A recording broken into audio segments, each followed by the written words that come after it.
Microphone check 1, 2. 1, 2, 3, 4. Microphone check 1, 2, 3, 4. Wing.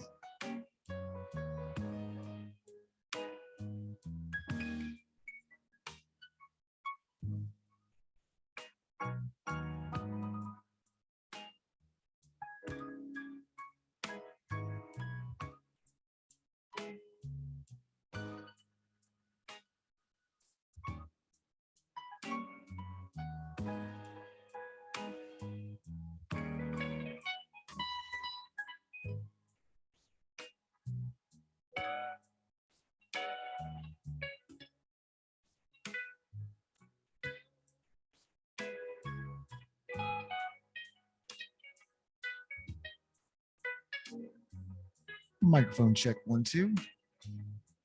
If you'd like Wi-Fi, it's under the PCOMS Wi-Fi is the host name, PCOMS Wi-Fi, and the password is all capital PCOMS 2024. PCOMS 2024 is the password for the PCOMS Wi-Fi one. Please don't use the PCOMS tech or the PCOMS registration, just the PCOMS Wi-Fi one. Thank you.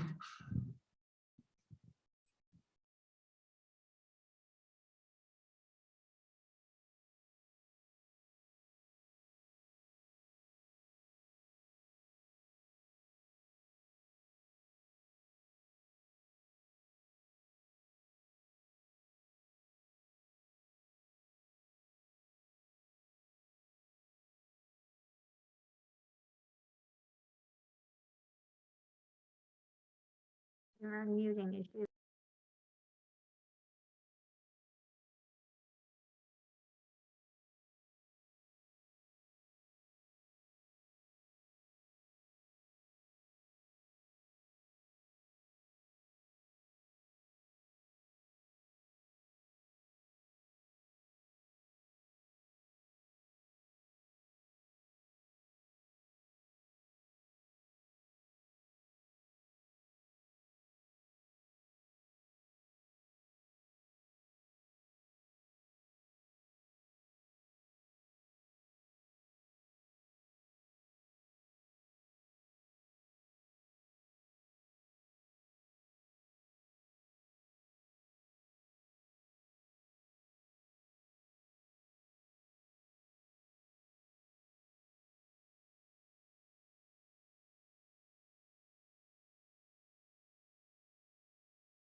Good morning, everybody. I think we're going to get started. So hopefully everyone's finishing up getting their food and coffee. Wanted to welcome you to our 35th annual Winter PCOMS Conference. Before we get started with our first speaker, just a couple of quick announcements for housekeeping items. Tonight we have our opening day reception with hors d'oeuvres and beverages. It starts at 5. And then tomorrow, specifically for students, residents, and anybody else interested in academics, we're going to have President-elect Dr. Hubka for the AOA is going to be there. It's at 4:30 to 6 p.m. And also joining her is Dr. Nichols, who's the past chair of ACGME and the former dean of Chicago College of Osteopathic Medicine. So that starts at 4:30 to 6 tomorrow. And then Dr. O is going to come up and make some introductions, and I'll come back. Good morning, everybody, and thank you for being here. My name is Anthony Ottaviani. I'm an osteopathic physician. I serve as the executive director of the Pinellas County Osteopathic Medical Society. A real pleasure and an honor, and it's an honor to have all of you here. I want to introduce Dr. Chase. You already met her, but I want to tell you a little bit about her. Dr. Chase is the president of Pinellas County Osteopathic Medical Society. She served last year and she's going to serve again this year. So we're very grateful for her time commitment to the organization. Dr. Chase is the 67th president, and this is our 35th annual conference. Dr. Chase received her Bachelor of Science in Psychobiology from the University of Nebraska at Kearney, Nebraska, where she was actually on full scholarship for academics and the diving team. She volunteered with Big Brothers, Sisters, and was awarded the National Psychology Research Award and served as a physiology, anatomy, and neuroanatomy tutor while there. Dr. Chase received her osteopathic medicine degree from the Des Moines University Osteopathic Medical School, completed her family medicine and OMT internship and residency at Suncoast Hospital, served as adjunct clinical faculty at Lake Erie College, serves as clinical faculty at Lake Erie College of Osteopathic Medicine, and an assistant professor at the University of South Florida Mersani Center for Advanced Healthcare. Served as staff physician at the Pinellas County Sheriff's Office for nearly 7 years, and was medical director to several medical aesthetic clinics in this community. Dr. Chase is the former program director for the St. Petersburg General Hospital Osteopathic Family Medicine Residency Program and medical director for both their continuity of care clinics before serving in her current position, caring for our veterans as an osteopathic family medicine and OMT physician at Bay Pines Veterans Administration Hospital. She has spearheaded the first osteopathic manipulative treatment program, working with acute and chronic pain patients at the VA as well. Dr. Chase currently practices in Skinspirations, a visionary center for women addressing aesthetics, bioidentical hormone, and women's care products. She has been honored by her peers with recognition of the Fellowship Award, the American College of Osteopathic Family Physicians, Academy of Osteopathic Graduate Medical Educators. She's been awarded Physician of the Month by American College of Osteopathic Physicians and Physician of the Year Award by the Pinellas County Osteopathic Medical Society. She is a member of the Board of Directors, of the American Osteopathic Board of Family Physicians, board responsible for determining the standards and certification for osteopathic family physicians across the United States.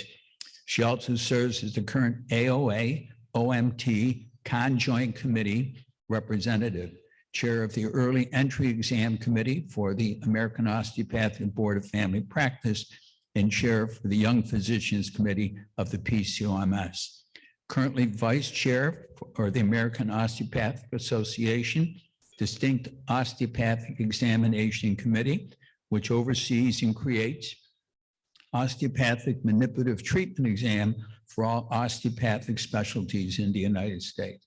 And in spite of all that, she's going to serve again as president of the PCOMS. Please welcome Dr. Chase.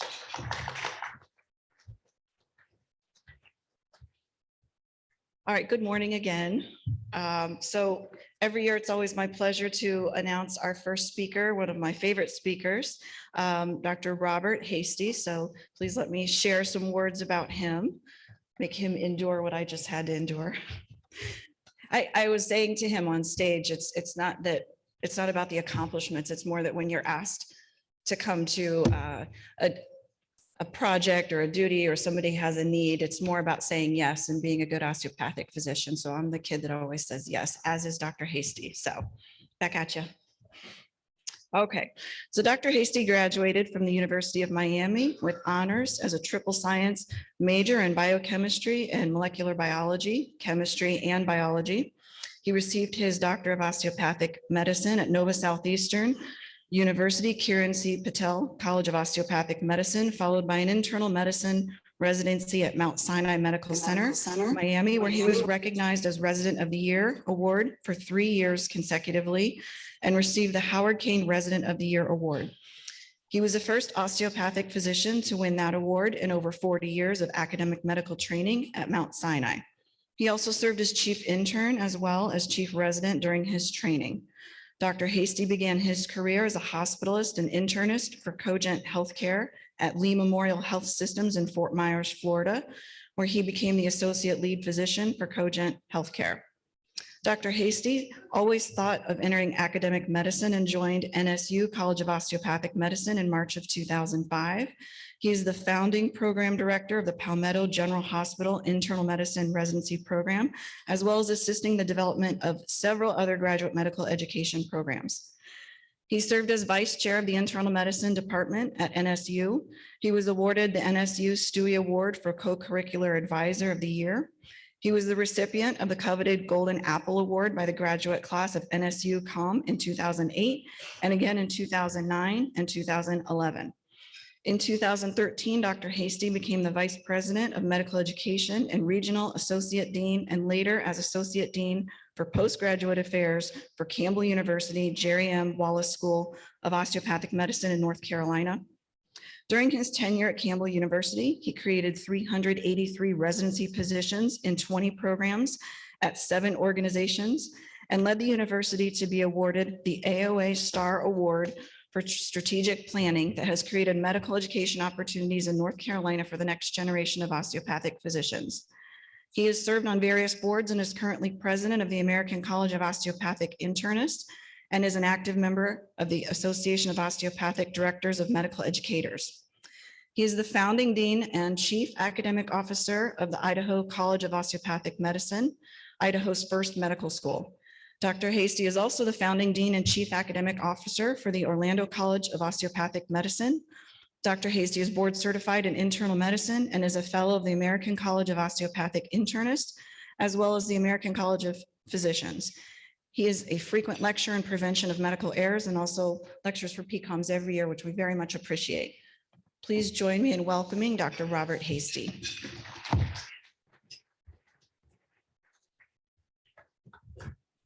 So thank you, Dr. Chase, and thank you for having me back at PCOMS. It's such a pleasure and honor, and always good to see my friend and colleague, Dr. Taviani, as well. And excited to be here today to talk to you about a topic I'm passionate about, which is the prevention of medical errors. And I have no disclosures to go over today. I will be covering all the required objectives for your licensure. So I know most of the people in the room, are going to be renewing their licensure here on March 31st or sometime before that. I know I just did last week, and we will cover all those requirements that's required for the relicensure for the prevention of medical errors talk. And I'll certainly go through the 5 most misdiagnosed conditions for osteopathic physicians, and we'll include that in this discussion. But I'll start off by mentioning that despite all of our progress and despite the requirement for you to come to 2 hours of prevention of medical errors every biennium and to focus on this as a profession, it's still the 3rd leading cause of death in America. And it's pretty amazing, right? Right behind heart disease and cancer. I remember 24 years ago when the Institute of Medicine report came out to Air is Human, and they were talking about a jumbo jet plane crashing, every single day and everything like that. We thought, at first, I remember I was in the doctor's lounge down at one of the Broward Health hospitals in Broward County. We were sitting there saying, oh, there's no way. And this is some type of overestimate of what's actually happening. And now fast forward, we actually know it's actually a lot worse than we originally thought. And the data is real, especially we're getting more and more data. So we'll talk a little bit about that. And I will put just a footnote there. We did have 1 year that there was actually displacement of medical errors as the third leading cause of death. So the question always comes up, why are we still having so many medical errors? Why isn't this a problem we can fix? And there's been tons of literature out there, trying to answer this question. And I think this article did, a reasonable job of doing it. Part of the challenge is, we just get more and more complexity in healthcare. Every time we get a new test, a new procedure, a new specialty, so I started my practice in 2003. So, I guess technically I've been practicing internal medicine for 21 years now. And I can tell you when I first started practicing, hospitalist was like a new thing. Like, the patients were saying, what's a hospitalist? And, all these folks, were saying, that's, I had people literally say, this is not going to last. This is not going to be a trend. No one's going to want to leave their primary care doc. Maybe this is just for, self-pay indigent patients or whatever. Fast forward now, every hospital in the country has a hospitalist program. It's been well proven, certainly for the financial benefits. And then there's, you could probably argue about some of the quality benefits too, by having a dedicated person in the hospital. But think about all the other professions, right? Hospice and palliative care. I mean, there's professionals that's all they do nowadays. I have friends that work as skilled nursing facilities. I guess they call them SNFist or sniffleist. There's people, I have colleagues, all they do is chief medical informatics officer, right? Dr. Lepane's a friend of mine. That's all she does all day long is look at the data from the EMRs and trying to improve patient outcome. The diverse specialty is just intense. And I think it's only going to increase over, our lifetimes. But of course, when we get more people involved with the patient care, there's more transfer of care, there's more turnover of the patients, some of the knowledge. And I think that's part of it. And so those are probably, two of the largest reasons I think why we still have this challenge. And probably in my life, it's probably not going to go away. So I will tell you that, there are some rays of hope when we talk about, improving patient safety and the prevention of medical errors. And, I mean, if you think about how technology through the use of smartphones and the, smart watches and stuff like that really has improved things, right? I mean, we get instantaneous communication. There's tons of evidence, that shows that the latency times from the old days where, I started my career carrying around a pager, right? I tell young folks about that. And they can't even conceive that, somebody would page you and you'd have to find a telephone and call them back to return the call. Now you instantaneously get the labs. And so, on my phone, you can, look up Haiku, my Epic, and I can actually put orders on literally like going to the bathroom, right? I mean, it's just incredible in terms of the latency decrease. And certainly in terms of some of those latency challenges, and I think this one actually shows about, ED docs getting the push notifications on their devices. That has improved outcomes, sepsis alerts, on patients when I open up the chart in Epic, and I can tell this patient's hitting the sepsis monitor, and then it wants me to document. And of course, the billing folks figured out long ago that they could actually just have that little hyperlink in there where you can like say severe sepsis and septic shock and stuff just by clicking the button, as you're opening the chart. I'm like, all right, this is the first time I've seen this patient. It's already wanting me to like upcode, right? So give me a second on this one, right? But it really has, changed things. There's so much innovation that's going on right now to do these things. This one was a few years ago. I thought it was like super cool when it came out. They actually took just an iPad and they hold up the surgical gauze and they could like determine how much blood loss there was, everything, glaucoma flecking. I don't know if you ever watch those glaucoma flecking videos. I love that guy, but he's always, he's a funny one about it. It's always less than 50 cc's or something like that. But, it's just incredible, some of this innovation. And so, although, part of what I talk about today, I talk about, I'm a little bit like an Eeyore sometimes about the medical errors, but there's actually some really good, cool stuff happening. And we are making incredible inroads with some of these things. But I also say that we have evolved. So I can tell you, when I graduated medical school in 2000, the culture right after this IOM report came out was one of secrecy and silence, right? We didn't really talk about it.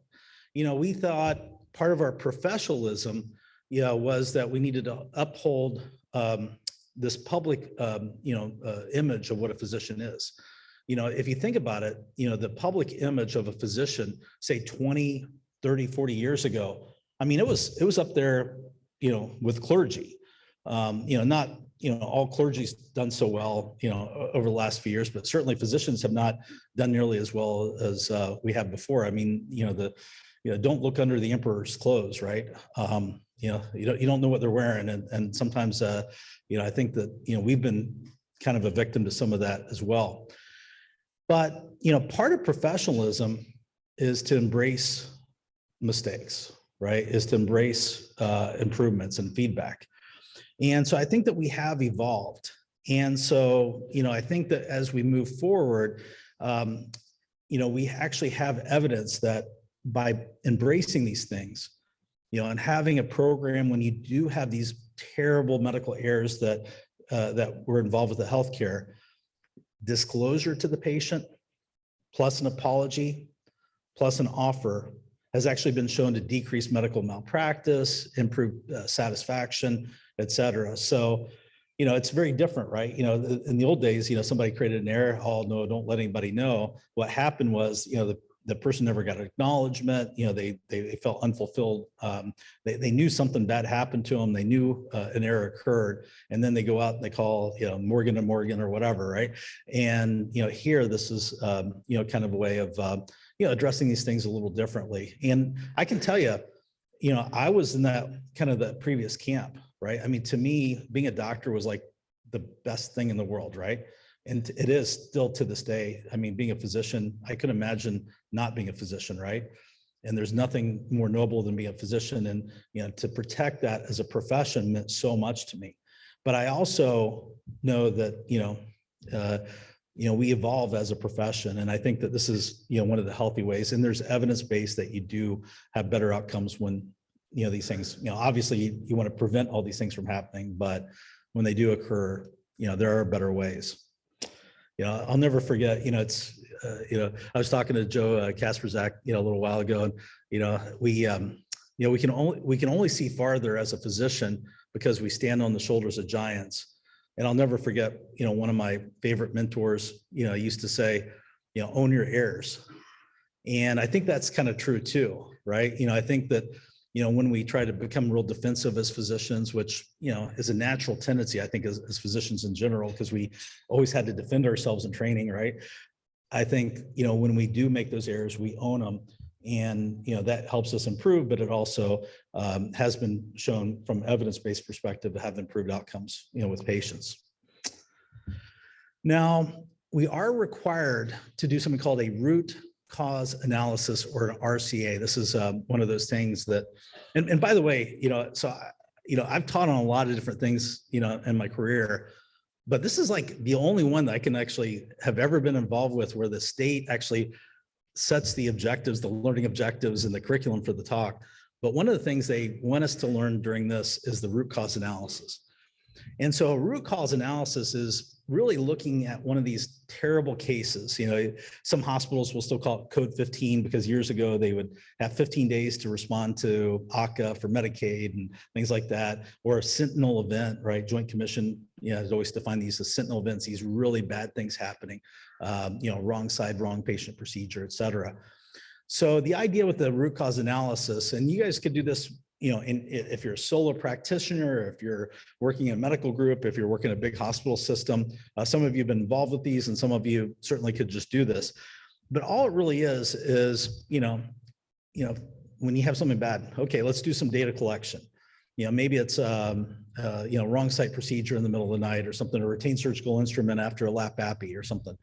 So you look back at the data, get all the data, well, occurred at certain settings. You had these techs in the room with you, you took the time out for the surgery, all this other stuff.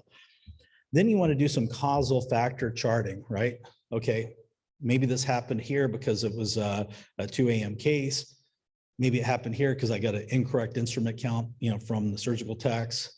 Maybe it happened here because, the patient, wasn't telling me the truth about something. Maybe it happened here because the OR equipment was malfunctioning, all these things. And then you try to come up with the root cause identification. And then from there, okay, so what are your recommendations? And then you want to do some implementation to try to prevent that from ever happening again. Maybe it's staff the ER more, maybe do a triple count instead of a double count from the surgical techs, or maybe you need to like make sure your surgical techs get some extra training or whatever you have to do. But anyway, overall, that's the RCA, the root cause analysis that we're required to talk about.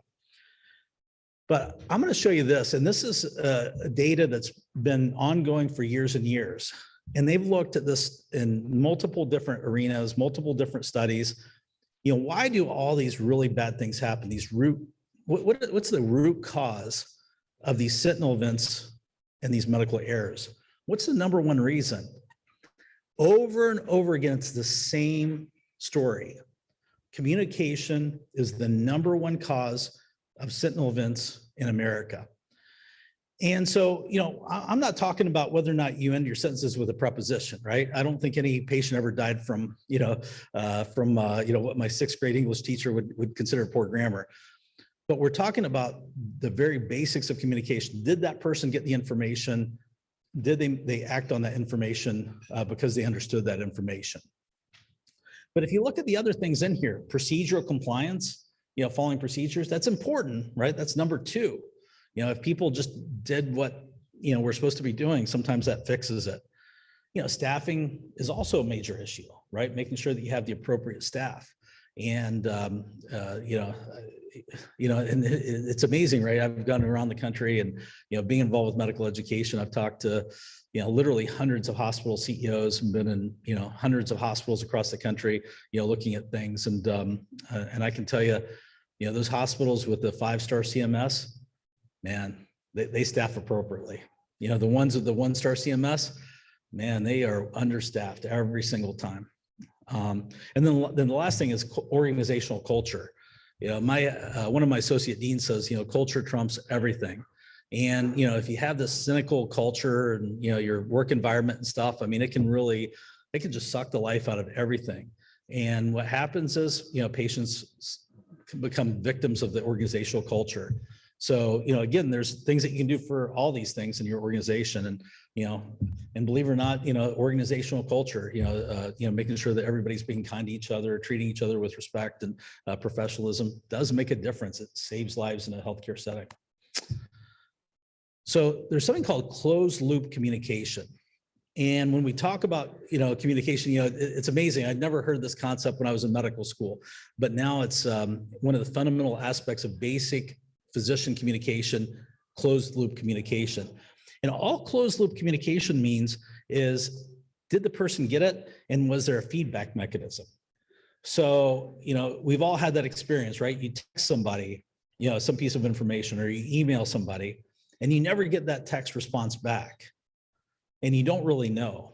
And so, sometimes even that little, I've got a buddy of mine always just sends the K back, right? It took me for a while to figure out that meant okay, right? But he didn't want to, maybe he pays per character on his text plan or something right there. He just wrote K, right? And I finally figured out that meant okay. And I guess that's better, right? I mean, obviously an insightful response, demonstrating that he understood what I was asking for would be, safer from a, patient perspective. But yeah, closed loop communication. So that's why I'm, very, very fastidious on anything that could be involved, care and actually just, good common courtesy, just always to respond back, right? And make sure that, you show, that inflective understanding of what they were saying. Yeah. So I don't know, hey, so I'll tell you this, in medical education, I love this Gomerpedia. I don't know if anybody's ever seen this or whatever, but, they always used to say that no one's ever saved a life by knowing the Krebs cycle, right? But I love this one because it's the first case ever somebody saving a life with the Krebs cycle. They literally had the Krebs cycle written on these 3x5 index cards, and the person was hemorrhaging, so they used the Krebs cycle index cards to stop the hemorrhage. So it was the one case where the Krebs cycle saved a life, right? So let's talk about telehealth and patient safety. COVID fast forward telehealth, right? So I get my primary care. She's a great osteopathic family physician. She's my primary care doc, right? Darren Summers, I don't think he's here today. He actually lives in Tampa. A lot of times he comes to the PCOMS. He's the CEO of Innovator Health. He has this company that provides hospital care to hospitals around the world. So this rural hospital in Guam, literally he's providing PICU care and everything like that to these folks. And, it's just amazing how much this has taken off, especially since COVID. And I think that, telehealth is continuing to, take off. This was when I was starting Idaho, the Idaho College of Osteopathic Medicine, or ICOM, Idaho's first medical school. We had a mission that included the Dakotas. And so, with this, mission, we also, hang on a second. Yes, of course. Okay. Okay, great. Yeah, so we're going to take a 3-minute break. They're having problems with the virtual. They have to reboot it. So we'll take a 3-minute break and then resume. Great, thanks. Sorry. So